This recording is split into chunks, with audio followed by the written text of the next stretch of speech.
Paz do Senhor, irmãos, boa tarde, bom dia, boa noite. Eu não sei que horas você vai ver esse canal, amém? Dá um likezinho aí nesse vídeo, compartilha com outras pessoas, amém? Eu queria hoje falar com vocês a respeito de um assunto, né? Queria falar com vocês a respeito de caráter, a respeito de conduta, a respeito de função, amém?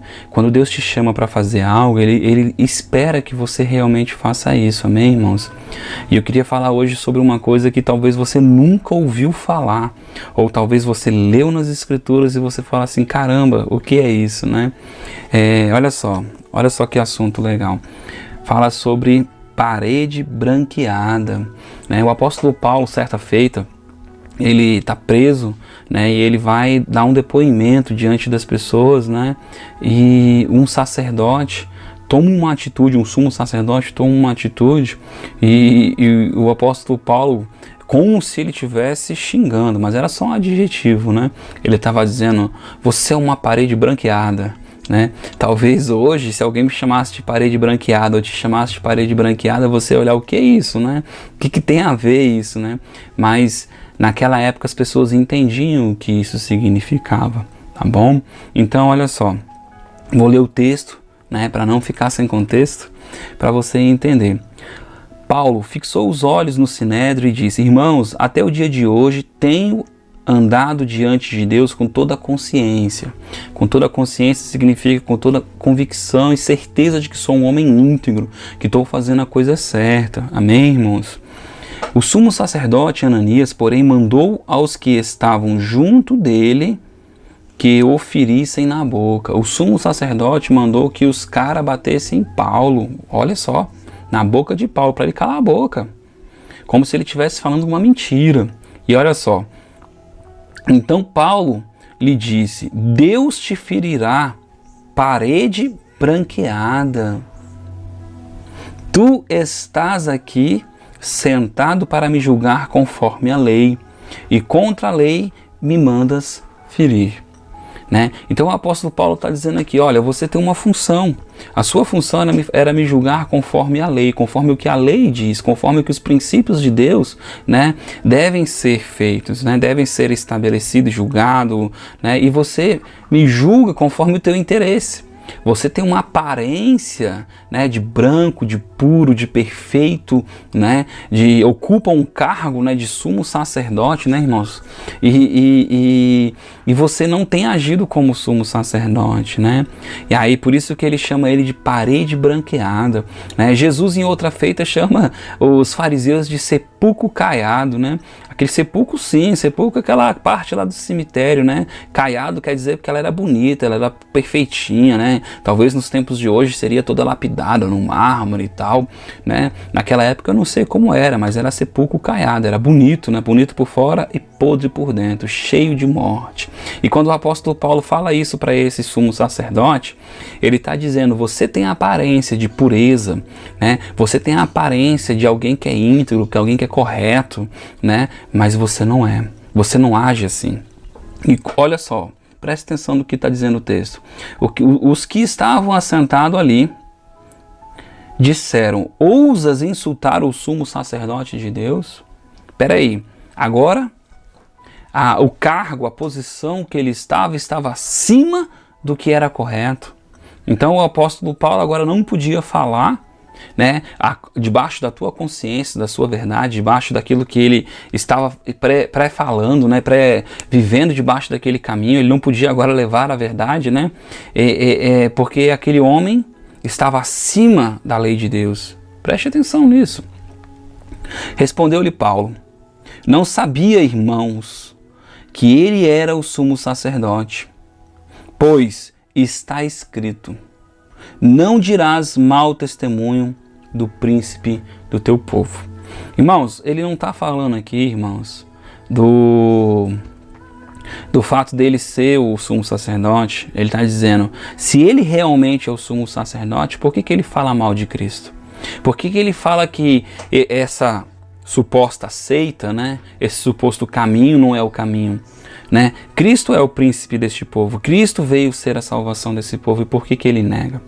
Amém? Mas eu não queria falar aqui a respeito da atitude do sumo sacerdote em si. Eu queria falar a respeito da parede branqueada, né? Olha, irmãos, eu quero te dizer que muitas vezes nós agimos de forma bonita por fora, externamente, né?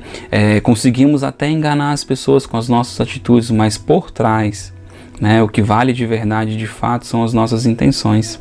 Amém? Se a tua intenção ela for boa, perfeita e agradável, for pura diante de Deus, né, nós até vamos errar, mas a nossa consciência não vai nos condenar, porque a gente vai estar fazendo algo que de fato nós acreditamos que é verdade. Mas quando nós temos uma segunda intenção, né, ela traz sobre a nossa vida um peso de julgo, de justiça, um peso de juízo sobre a nossa vida. Amém, irmãos? Então, seja simples como uma criança, seja puro como uma criança. Jesus, ele disse em certa feita, seja simples como a pomba e prudente como a serpente. Amém? Eu quero deixar mais um texto aqui para você, para sua meditação. Existia um homem nas Escrituras, né, Cornélio, o primeiro gentil a ser batizado, cheio do Espírito Santo, Ele e a sua família, todos foram salvos. Sabe? Mas a Bíblia diz que um anjo apareceu para Cornélio.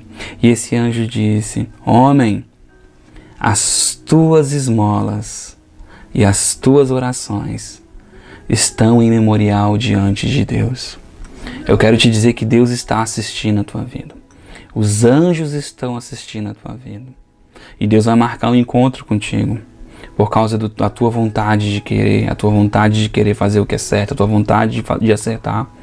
Mas não esqueça, não adianta você parecer bonzinho, não adianta você mostrar para as pessoas que você é um moralista, né, que você sabe de todas as coisas, que você não erra, porque a nossa justiça diante de Deus ela é um trapo de imundícia. O que vai valer de fato para Deus é o quanto você reconhece o que Cristo fez e o quanto você cumpre os mandamentos de Cristo. Jesus disse assim: aqueles que me amam, cumprem os meus mandamentos. Então nós vamos sim crescer, prosseguir e conhecer ao Senhor. E é de fato, irmão, nós começamos a nossa caminhada, né, comendo papinha, né, sendo mal moldado, morto, né, o nosso eu vai morrendo, e muitas das vezes nós começamos a nossa caminhada, irmãos, sendo extremamente egoísta. Mas Deus vai nos ensinando o que é de fato amar o próximo, né, como Ele nos amou, é amar sem esperar, amar sem realmente ter algo em troca, né, porque é esse em troca que demonstra a nossa intenção. É esse fazer esperando algo que demonstra a nossa intenção. Então, irmãos, faça as coisas porque Deus assim quer que você faça.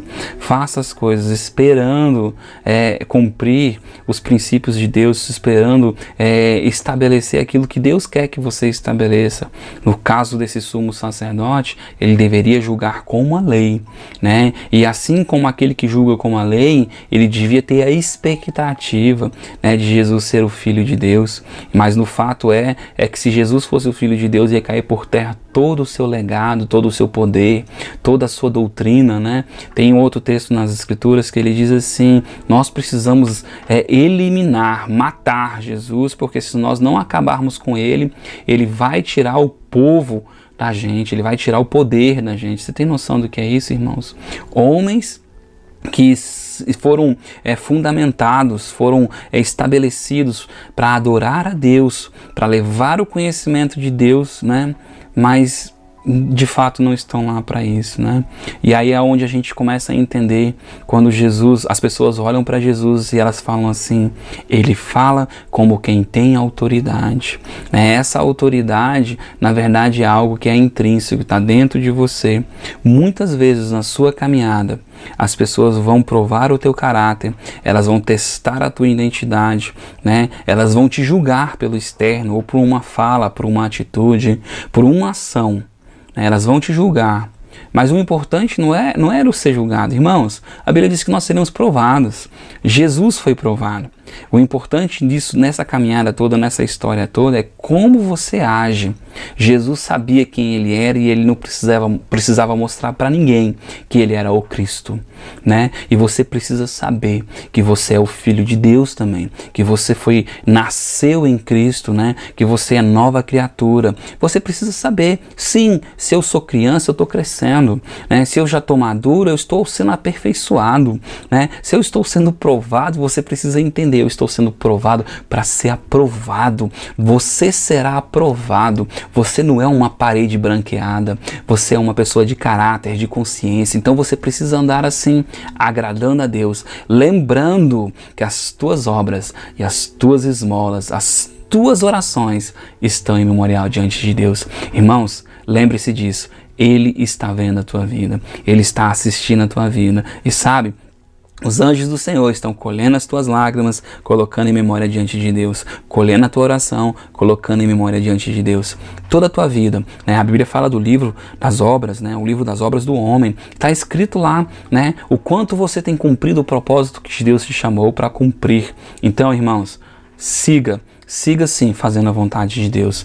Corra atrás do teu alvo, e o alvo é Cristo. Quanto mais você é esclarecido de quem é Cristo, mais você se torna a semelhança do autor e consumador de todas as coisas. Então fica com essa mensagem. Não seja parede branqueada, mas sim seja alguém íntegro, de caráter, de boa conduta, de fé. Reconheça quem você é. Você é filho de Deus, chamado para ser mais que vencedor. Tenha uma ótima tarde, um ótimo dia. Que Deus te abençoe. Compartilhe essa mensagem para que ela chegue em outros corações, porque eu quero te dizer, todas as vezes que nós somos provados para ser aprovados. Deus nos prova, e a Bíblia diz que Ele não nos prova, que nós não somos provados por tentação superior àquela que nós podemos aguentar. Sim, você está como vaso na mão do oleiro, sendo preparado, trabalhado, moldado, mas a parte mais linda que eu acho desse trabalhar do oleiro é quando ele bota a mão dentro do vaso e começa a palpar, ajeitando o seu interior. Sabe o que acontece aqui, irmão? Transferência de DNA. Aqui vai transferindo a digital de Deus, ó. A digital de dentro do homem. Dentro do homem. Deus está colocando a digital dele dentro de você. Kamasu de Karabai. Dentro de você, Deus está trabalhando no teu interior. Por isso é necessário que muitas vezes você mortifique o teu eu, mortifique a tua essência, mortifique o teu conhecimento, para que Deus coloque dentro de você um novo conhecimento, a vida de Deus dentro de você. Amém? Que Deus te abençoe. Lembre-se, portas vão se abrir na tua vida. Não importa se tem coronavírus, não importa se tem a bolsa caindo, a inflação caindo, não importa o que está acontecendo na economia. Eu quero te dizer, favor de Deus vai vir sobre a tua vida, porque Ele é o teu Senhor. Ele é o teu Senhor. Foram lá vários espias, se eu não me engano foram 12, né, ou 10, eu não lembro. A maioria deles, se não me engano 8, foram e não gostaram, ou foi 10, enfim, a maioria foi lá, olhou a situação e disse, não tem jeito, nós não vamos entrar nesse lugar, porque eles tinham a mentalidade do Egito, a mentalidade de escravo. Deus te chamou para andar como aquele que não é escravo. Então seja um daqueles como Caleb e Josué, que entra na terra e vê a possibilidade. Sim, tem problema, sim, tem coronavírus, sim, tem problema de seja do que for. Deus vai te estabelecer nesse lugar. Deus vai te estabelecer no teu trabalho. Deus vai te estabelecer nos teus negócios. Não importa o que você está vivendo. Viva o tempo de hoje, porque o tempo de hoje é o tempo de Deus na tua vida, porque a Bíblia diz que o amanhã pertence a Deus, e eu quero te dizer, os planos de Deus para a tua vida são planos de paz, planos de excelência, plano de bênção, planos de porta aberta, planos de um futuro longo. Alabai, Chou, Decai. Por isso, irmãos, guarde essa palavra no seu coração. Deus vai restaurar todas as coisas, restaurar o teu casamento, restaurar a tua vida, mas você precisa deixar o DNA de Deus te moldar por dentro, porque quando o DNA de Deus te moldar por dentro, os teus olhos, que são a janela da alma, vão começar a enxergar o mundo de uma outra ótica, vão começar a deixar de olhar coisa que não é boa para olhar coisa que é boa. A Bíblia diz que o homem não vive de vista, mas vive de fé. Aqueles homens viram a mesma coisa, mas não deram importância para a mesma coisa. Uns olharam e viram que os homens eram grandes, eram gigantes, e que eles seriam como gafanhotos diante daquele povo. Os outros viram as circunstâncias e disseram, essa terra Deus vai nos dar porque Ele disse. Então Deus está te dizendo hoje que Ele vai te dar uma história, um tempo de bênção na tua vida, de porta aberta, de mudança. Não seja parede branqueada. Não ande na terra simplesmente para parecer bom, bondoso, perfeito, mas seja bom. Seja perfeito, seja moldado pelo Senhor. Deixe o DNA dele trabalhar o teu caráter e a tua vida. Amém? Que Deus te abençoe, te tenha uma ótima tarde, né? Acabei falando mais algumas coisas, senti de Deus de falar isso, né? Creio que vai abençoar algumas vidas, amém? Fique na paz, Deus abençoe, amém, irmãos?